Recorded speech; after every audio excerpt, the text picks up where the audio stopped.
Masih lagi bersama saya, Syabana Hassan dalam Tijarah dengan topik perbincangan kita hari ini, pelaburan emas, scam ataupun reality.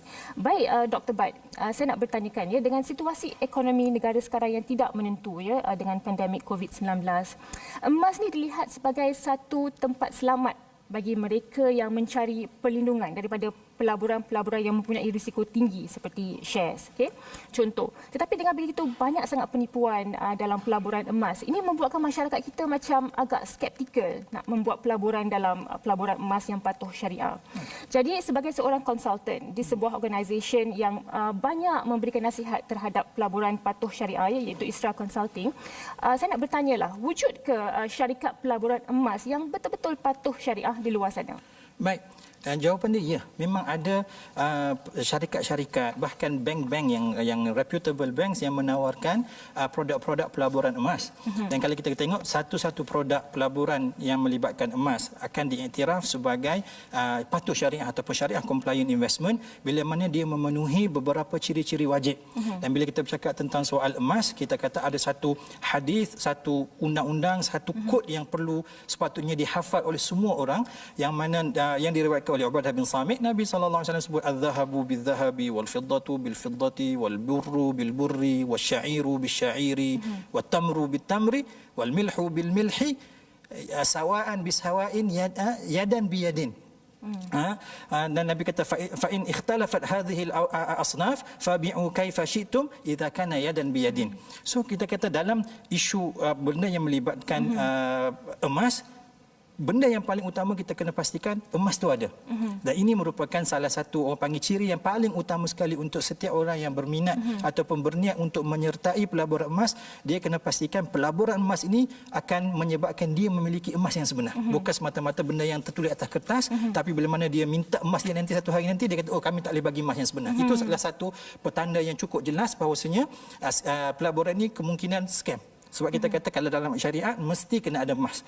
Dan bila mana satu pelaburan tu dikatakan sebagai pelaburan patuh syariah, dia mestilah memenuhi syarat utama transaksi penjualan emas, iaitu dia mesti dilakukan secara spot ataupun orang panggil secara tunai, yang mana pembayaran perlulah terus disusuli dengan pemindahan hak milik emas tu daripada penjual kepada si pembeli ataupun si pelabur tu.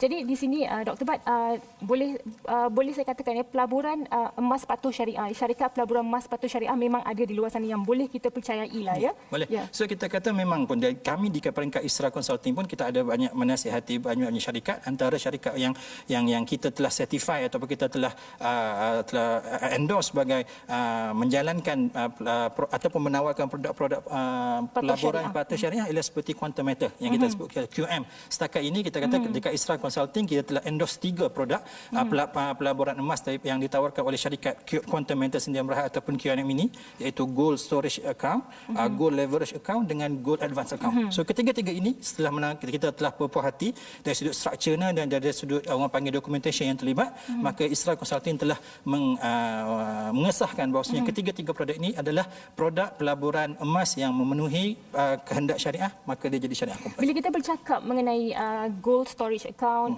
GLA dan juga GAA tadi ya, Dr. Bad ya, apakah pelaburan emas ini bagi semua lapisan masyarakat ataupun khas untuk bisnes sahaja, bagaimana? Dia untuk semua. Kalau kita tengok dari sudut strukturnya, produk-produk ini boleh diakses ataupun boleh disertai oleh semua lapisan masyarakat bermula dengan modal sekecil RM10.